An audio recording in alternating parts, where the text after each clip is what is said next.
Daniel Boone, America's most storied frontiersman, has been held captive by the Shawnee for months. Under the watchful eye of a former slave adopted by the Shawnee, named Pompey. But after hearing of plans to attack his home settlement of Boonesboro, MC, Coqueret! he sets out to escape. Boone rides out to sound the alarm and ensure the survival of his home. The last remaining stronghold on the western frontier. After crossing more than 100 miles of unforgiving terrain, on horseback, on foot, and across rivers, the Shawnee are still in pursuit. If Boone is captured, Boonesboro, and all within its walls, including his own family, will be lost.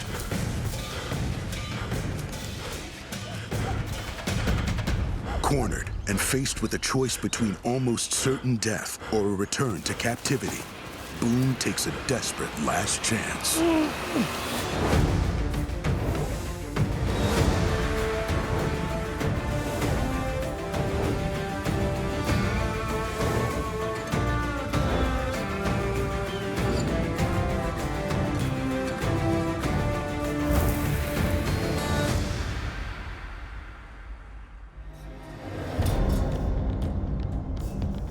Few legends loom larger in American frontier history than Daniel Boone.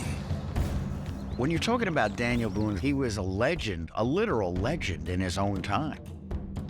Boone was at ease in the wilderness. He wasn't afraid of Indians. He wasn't afraid of new places. He represents what many Americans would like to be. When he was in the wilderness, he was at his best. And when the heat was on, he was the kind of person you wanted to be in charge. There's no one like Daniel Boone, and there probably never will be again.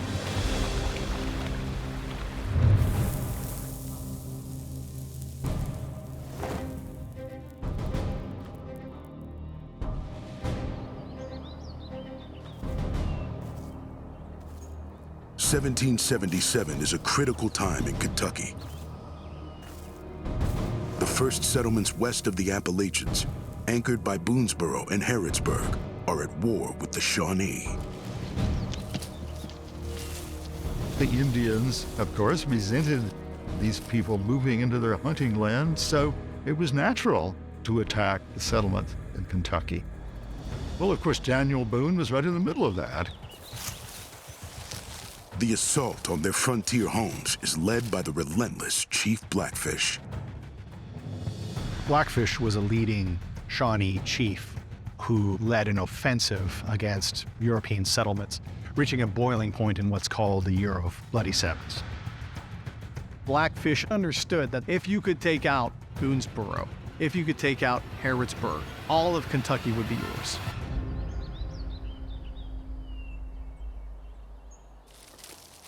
As the leader of Boonesboro, it's up to Boone to spearhead the defense. Sure, I'm glad to see you cousins. Boone naturally was charismatic. People looked to him for guidance. He had the real admiration and respect of the people that lived there. They knew when their life was in danger, he would put his on the line to save theirs, and that meant all the world. Boone has made the dangerous journey to consult with his counterpart at Harrodsburg, legendary frontiersman James Harrod. I hope you traveled without incident.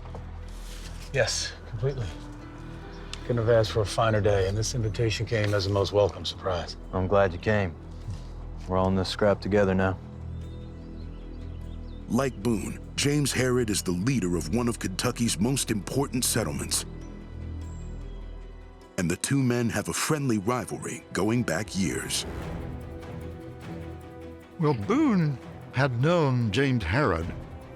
They had been rivals for the settlement of Kentucky. But at some point in the spring of 1777, the two leaders realized whatever our differences are, we're running out of gunpowder, we're running out of musket balls.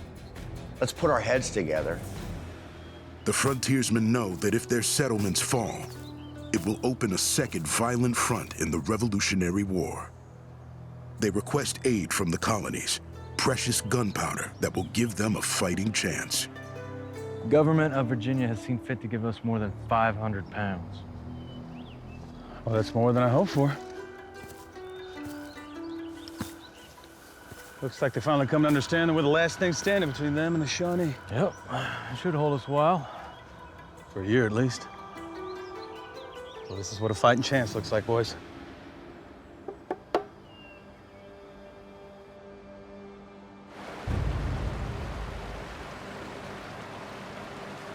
The gunpowder is crucial for the defense of Kentucky. But first, Boone has to transport the precious powder back to Boonesboro. Care had to be taken with powder not to get it wet. If you're carrying powder and it got wet, it turns solid and like a cake, and then there's nothing you can do with it.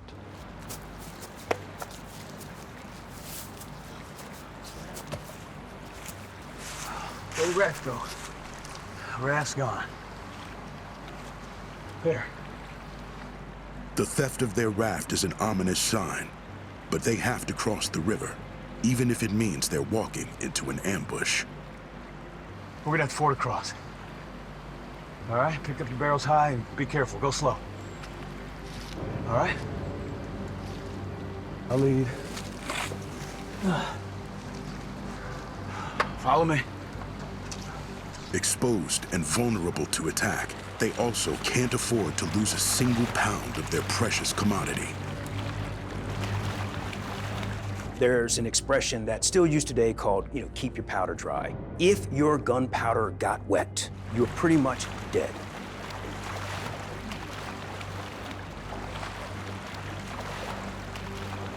With all of Boonesboro counting on them, they safely cross the river. And for the moment, it seems like they're in the clear.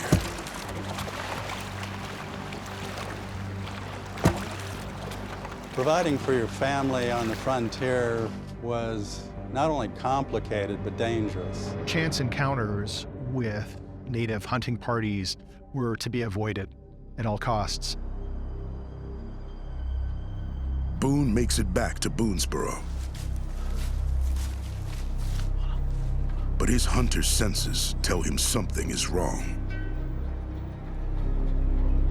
Something's not right. As he approaches the fort, the attack he's been dreading finally comes. The only thing that matters is that powder. Get going, I'll cover you.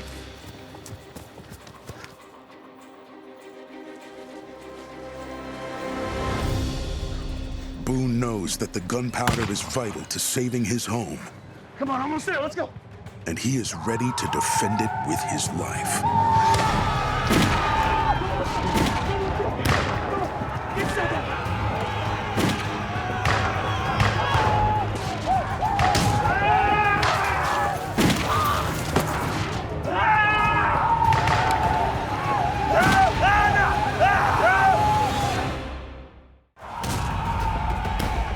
Returning to his home of Boonesboro, legendary frontiersman Daniel Boone is ambushed by Shawnee warriors.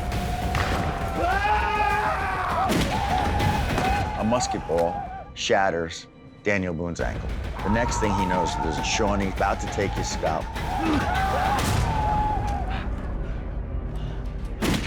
And Simon Kenton, who was at the gate of the stockade, shoots the Indian dead. Come on, kid, let's go! Ain't no shake to run. I'll do the run for the both of us. Simon Kenton picks him up, slings him over his shoulder, runs back into Boonesboro under a hail of gunfire. And it's amazing that they both weren't killed as the Indians were firing at them. But they got back to the fort, and Boone's daughter Jemima ran out and helped him.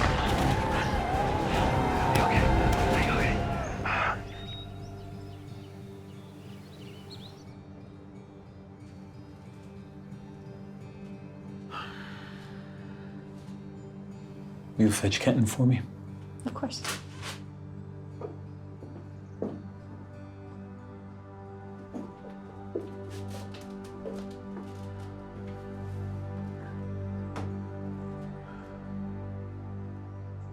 You behaved like a man today. Indeed, you're a fine fellow. It is effusive praise from the famously understated Daniel Boone. Boone was not the kind of man to overstate anything.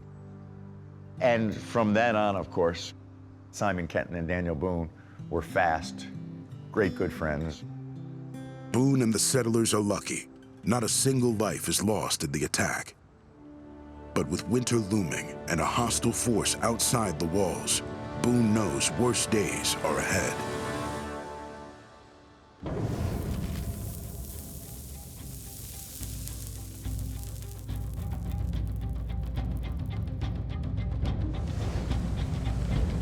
Winter has hit Kentucky hard, and the people of Boonesboro are struggling to survive. Now they are lacking the commodity of salt. Without salt, you're going to starve because your diet is primarily meat now. You couldn't get the crops in. This is long before refrigeration. So salt is the only real means of preserving meat. It was vital on the frontier where meat was scarce and needed to be preserved at all costs. Boone knows his settlers are in real danger of starvation unless he could find a source of salt. Stay safe. I will. Good luck out there, Captain Boone. Don't worry. The working season's over. Shawnee'd probably gone back across the river.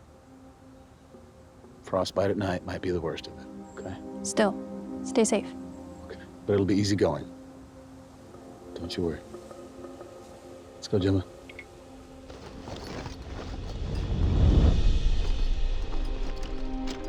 There had been a salt lick outside of Boonesboro, but the Shawnee in the summer and fall had poisoned it by throwing dead animals down. Boone looks at his limited manpower. He takes stock, knowing he's going to leave the fort undermanned, but he must have salt.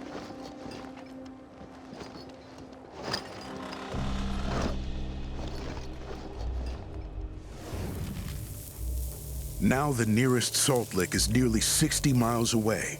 No easy journey under the best conditions.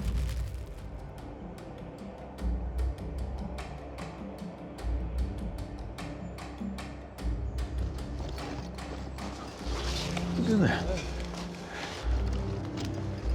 think we found our salt licks, boys.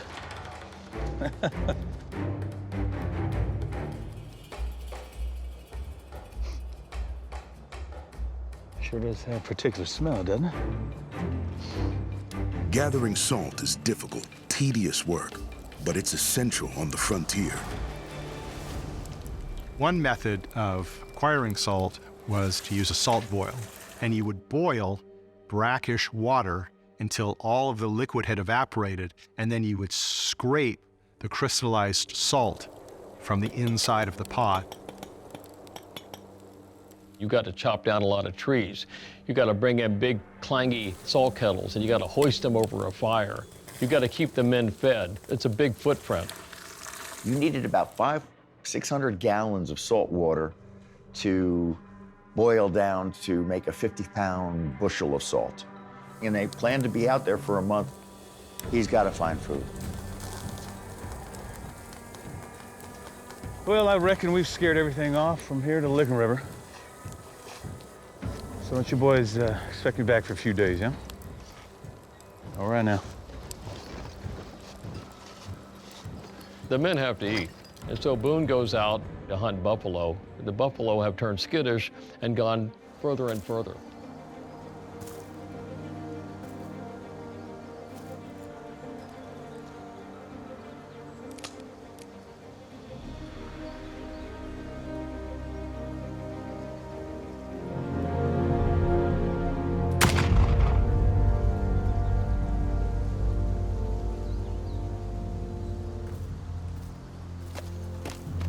He's out, and he has almost buckled his horse's top line, piling buffalo meat.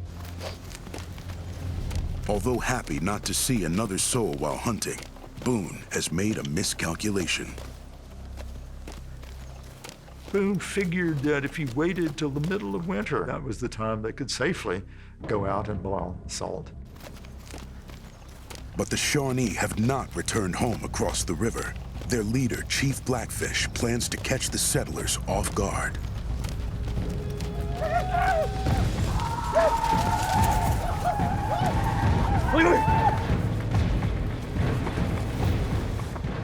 Boone doesn't panic, but quickly realizes his options are few. Boone's fate is now in the hands of his most relentless enemy.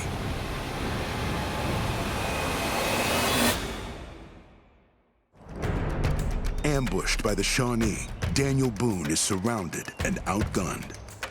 He has no choice but to surrender to the fearsome Shawnee Chief Blackfish.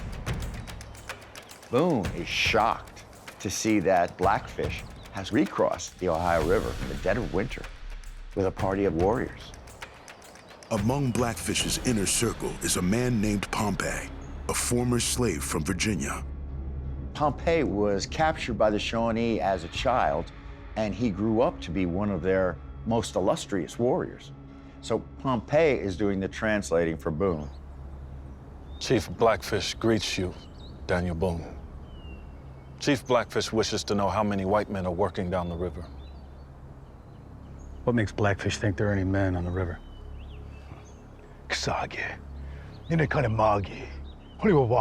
Our scouts have seen them and watched them still. Speak. Boone knows a lie will be harshly punished. He has no choice but to tell Blackfish the truth.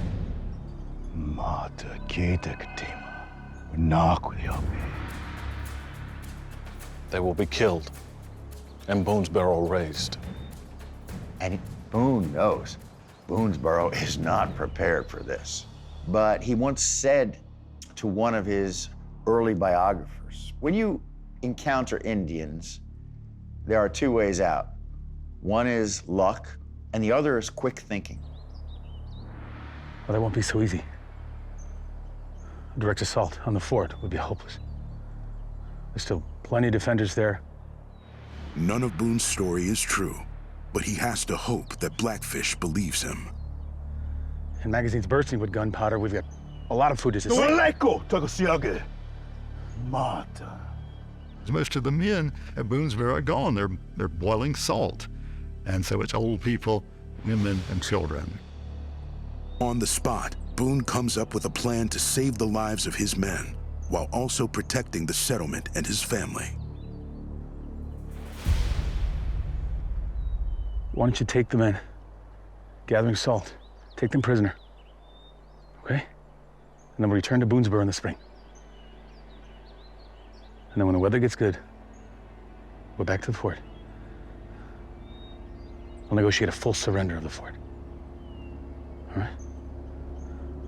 You just have to promise me. Promise me you will not hurt any of my men. Nobody knows how this is going to play out, but the primary thing at this point is to keep the men from being slaughtered. And Blackfish is thinking to himself, this is not a bad deal.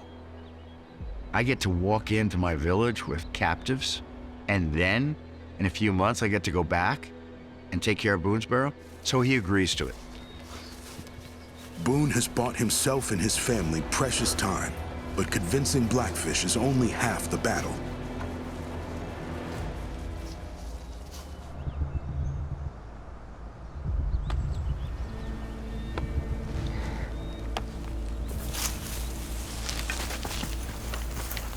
Now, he has to convince his own men to surrender without a fight. So Boone shows up, and the salt boilers are all, hey, he's back. Well, wait a minute. Where's the game? Where's the meat? We're hungry. Before he can explain, Blackfish and his men make their presence known. No. Don't do nothing stupid. Anybody fires, and we're as good as dead to a man. If Boone can't persuade his men to lay down arms, Blackfish will not hesitate to kill them. Listen, I promise you this is already over, but I've made a deal to save our life. Now these men, they're gonna take us, and they're gonna trade us as prisoners. All right, I get it. But in exchange, they're gonna leave our fort alone for the winter. Captain, I'd rather be killed than taken alive. Believe me, I understand that. But this isn't about saving our hides right now, okay? This is about everybody else at home, our families in Boonesboro. You understand me? There's no other way. Just trust me. Hand him over.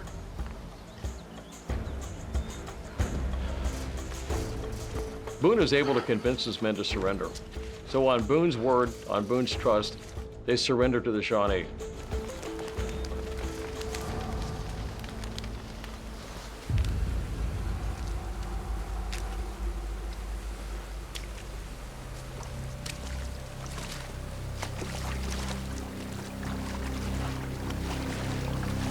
Boone has saved his men's lives, for now.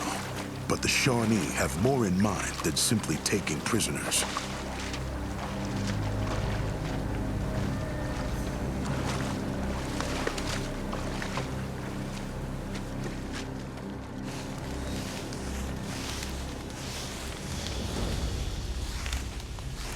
Boone looks and he sees the Shawnee are brushing off the ground, and he understands this is going to be a gauntlet run for his men.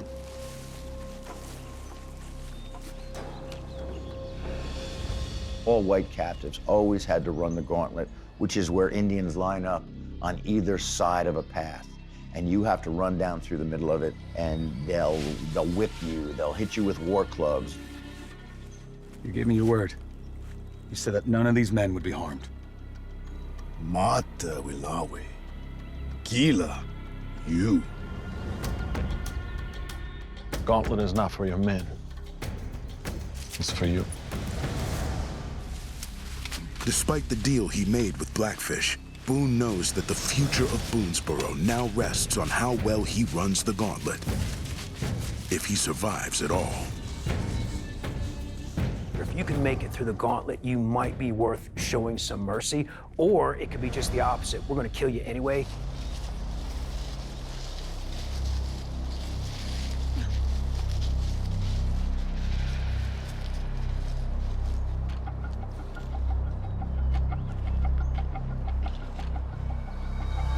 On me with Yesi. Mimi Kuyane.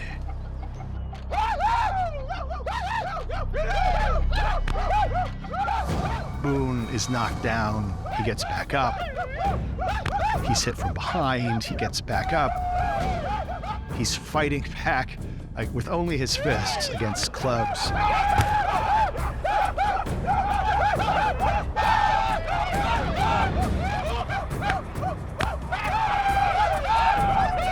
But then at the end, he looks up and he sees one of the Shawnee braves brandishing a tomahawk. But there's no going back in a gauntlet. With the lives of everyone he loves at stake, Boone must find a way to cheat death one more time.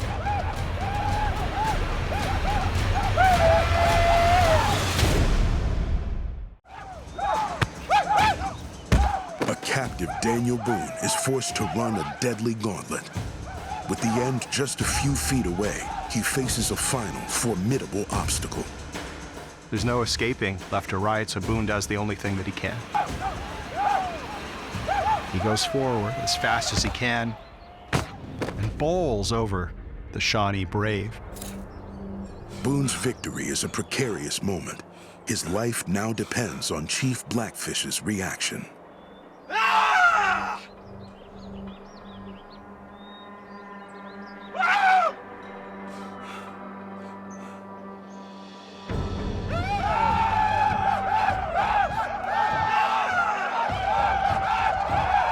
Running the gauntlet was considered, the fates will decide.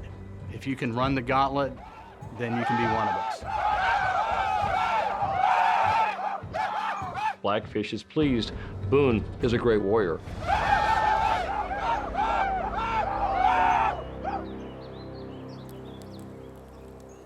But the captive settlers are far from safe.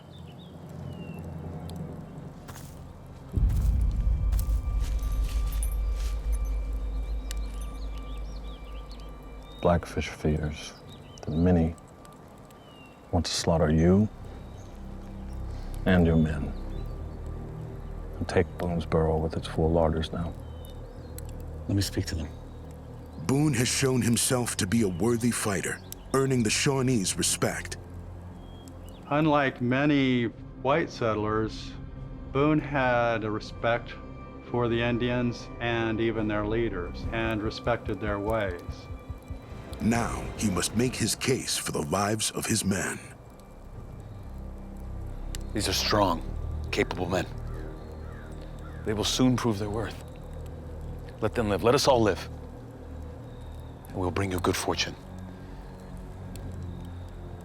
Boone knows that if he fails to convince the Shawnee, his whole gamble will have been for nothing. The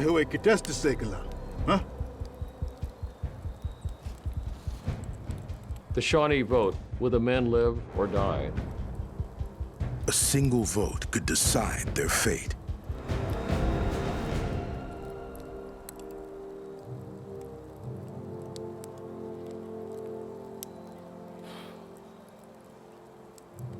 Hoine tachimope.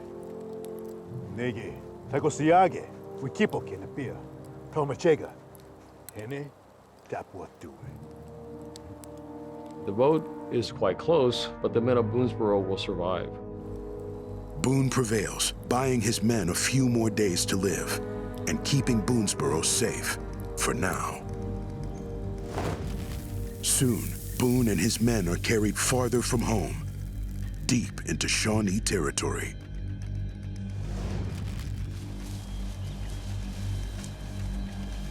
So the Shawnee and their captives finally reach New Chillicothe, the main Shawnee village. And the Americans are a little, wait a minute, I thought Indians lived in wigwams and teepees. What's going on here? Because New Chillicothe was actually a circular town with cabins and a longhouse.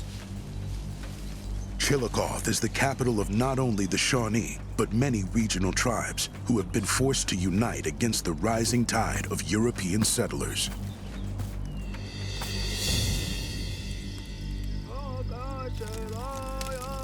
Here, the settlers will be adopted into the tribe. This is an Indian custom to adopt former enemies because they were running short of people because of wars and diseases. And they join families, become a part of the village, part of the community. Blackfish's plan for Boone is personal, to replace the son he lost in battle against the settlers. Daniel Boone is adopted by Blackfish himself. He needed a son. He was adopting somebody who was already a proven leader, a hero, a legend in the West. So you couldn't improve on that. Boone knows that to survive, he must join the Shawnee and Blackfish's family. Oyama Nikita. Oh, Botaniga wepte.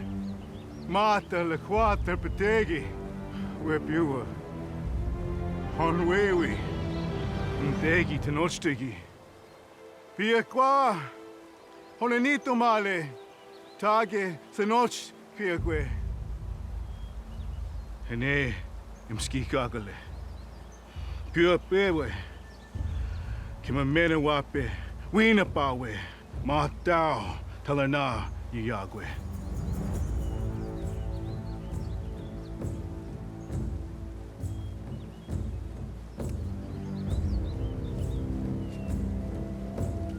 The adoption by a prisoner into the community, the tribe, was a ritualistic thing. It was a religious ceremony. It was a solemn ceremony.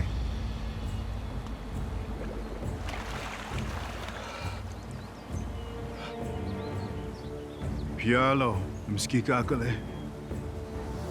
Sheltuwi, they named him, the big turtle, because in the Shawnee culture and religion, the earth sat on the back of a turtle. And that's how much they respected Boone, that they named him the Big Turtle.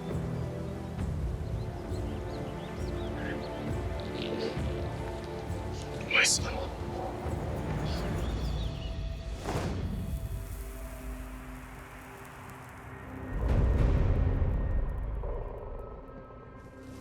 As weeks and months pass, Boone is expected to participate in the everyday life of the tribe, but he's constantly watched.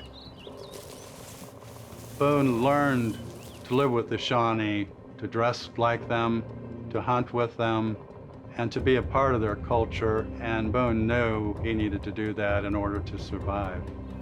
They present Boone with a rifle and one ball, and enough powder to fire one ball.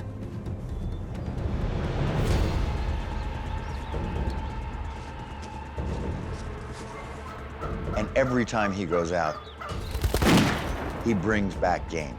He becomes known as the best hunter in the tribe. They still don't trust him. So Blackfish is sending out scouts to keep an eye on Boone on these hunting trips. For Boone, these hunting trips serve another purpose. They are a key part of his plan to escape. Come on. But what he manages to do is every time he brings down game, he'll gut it and whatnot, and he'll secret the ball. And this is how he kind of gets a stash, thinking one day I'm going to have to make my break, and I'm going to need this.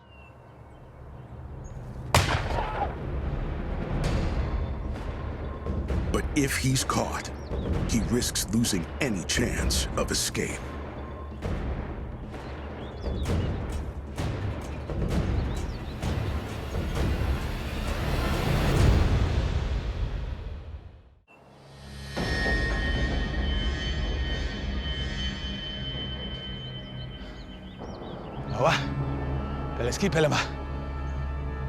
After months in captivity, Daniel Boone is plotting his escape from the Shawnee.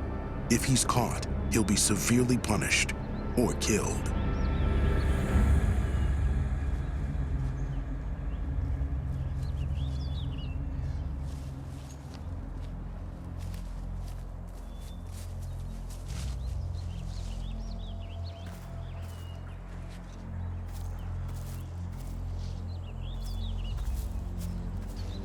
So the entire time, Boone is secreting this black powder, the musket balls, the barrel of a gun, the lock of a gun, a hunting knife. At the same time, he is living in Blackfish's lodge, and he develops a friendship with Blackfish. They would sit and discuss geography, about which he knew quite a bit.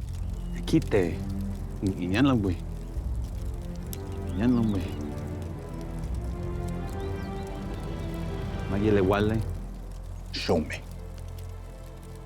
He learns the lay of the land from Chief Blackfish, piecing together the best way to navigate home to Boonesboro. I think that these are the tributaries that flow into the Kentucky River. While Boone has succeeded in winning Blackfish's trust, he yearns for his own family back in Boonesboro.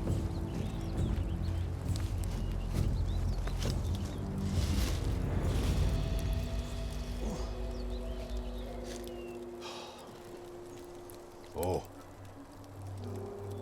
Pechioma, Peponi, Piaqua, Quesi Bimtepi, Niga, Squeak with the Nekechi, Kanatanago, Nage, Quilawi, Betege, Wiesi, Kimalape. Yesi Lawi Agwe, Quilawi, Petdegue, Oi, Amaska, Wape. Chiegi, Takusiyage. Oh, Hamskawape. Chiegi, Takusiyage, Matse, Kinataki Oche. When Boone overhears plans to attack his home, he knows he can't delay his escape any longer. And he's saying, this is it. I'm going to have to fulfill the promise I made to Blackfish, that I would get Boonesboro settlers to surrender. So he realizes, I gotta get out of here and warn them. Boone bides his time. When Blackfish and his warriors leave to go hunting, he makes his move.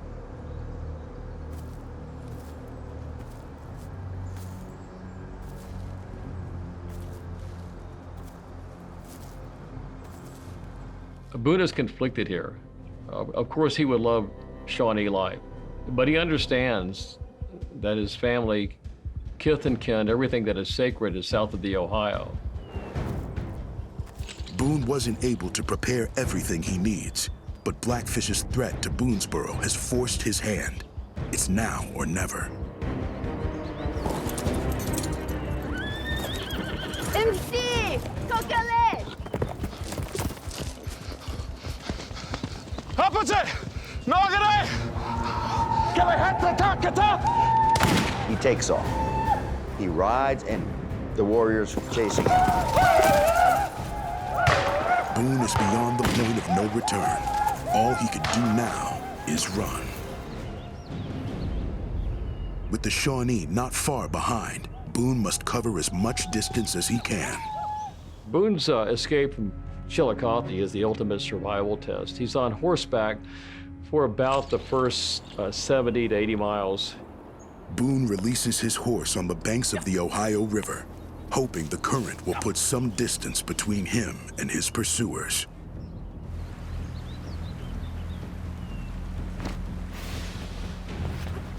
And then he builds a raft, not for himself, but for his items that he's carrying. Put the goods on the raft, including the rifle barrel, and kick across the Ohio. He has little time to spare. Boone has been running without rest. He's growing weak and slowing down. Boone has been on the trail for 2 days. He's under tremendous stress. He really needs sustenance. He really needs nutrition. But there's little food to be found growing in late winter, and Boone doesn't have a rifle. Although he's stolen parts, locks and barrels from Blackfish. He doesn't have a stock. He sees one fallen tree branch that kind of is about the same size as a long rifle stock.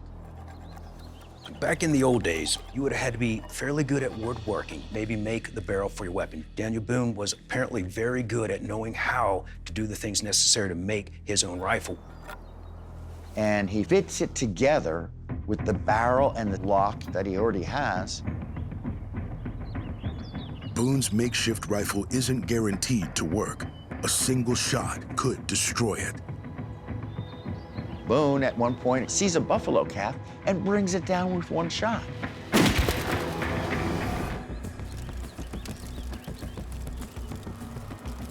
But the echoing sound of his gunshot has brought the Shawnee warriors down on him.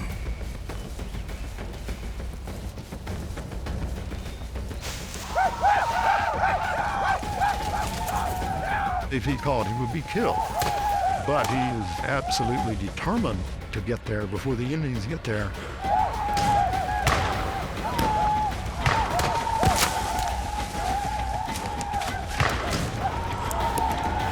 Knowing his choice is to risk death or return to captivity, Boone takes a desperate leap.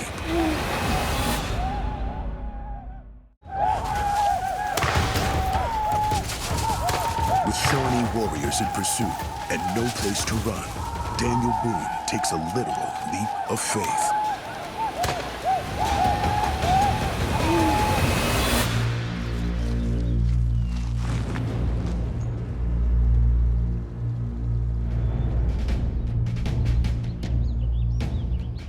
Once more, Boone has cheated death, scrambling into a narrow crevice unseen by his pursuers.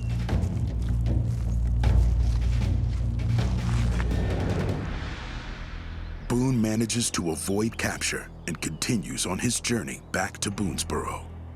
He traveled something like 160 miles in 5 days, which is just remarkable. And he knew the entire time the Shawnee were chasing him. Boone continues on foot, motivated, haunted by the thought of the terrible fate that may be awaiting back in Boonesboro. Boone has been on the run for days across more than 160 miles of unforgiving wilderness with little food or water, and is beginning to lose his way.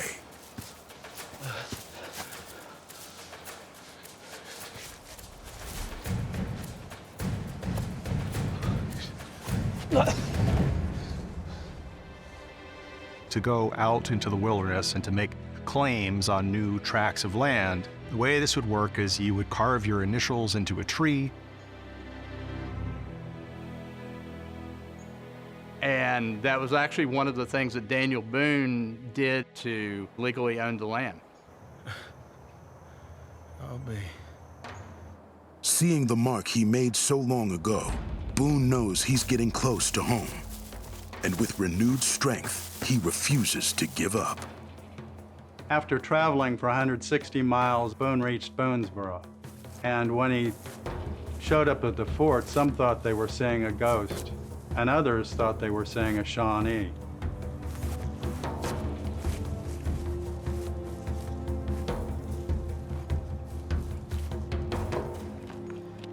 Hold it right there. When Boone arrives at the town that bears his name, he is disheveled, he is unshaven, he is ragged. They weren't sure what to think. Name yourself, stranger. We're not welcoming any Shawnee or the like.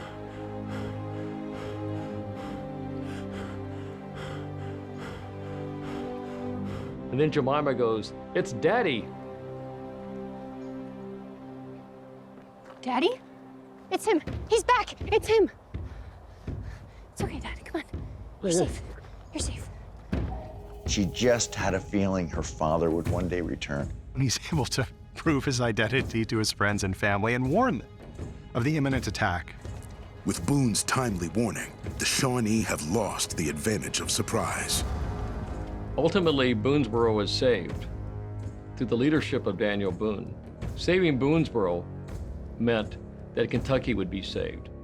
With Boone's leadership, the people of Boonesboro faced down Blackfish. Under siege for 12 days, the fort holds, and with it, the promise of America.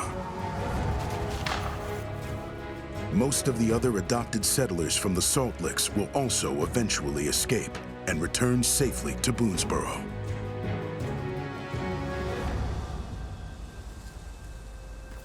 Daniel Boone's legend lives on today.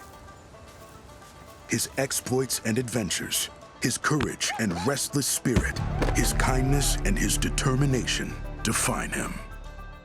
He had biographers, he had hagiographers, and he despised the fact that he would probably go down in history as an Indian fighter.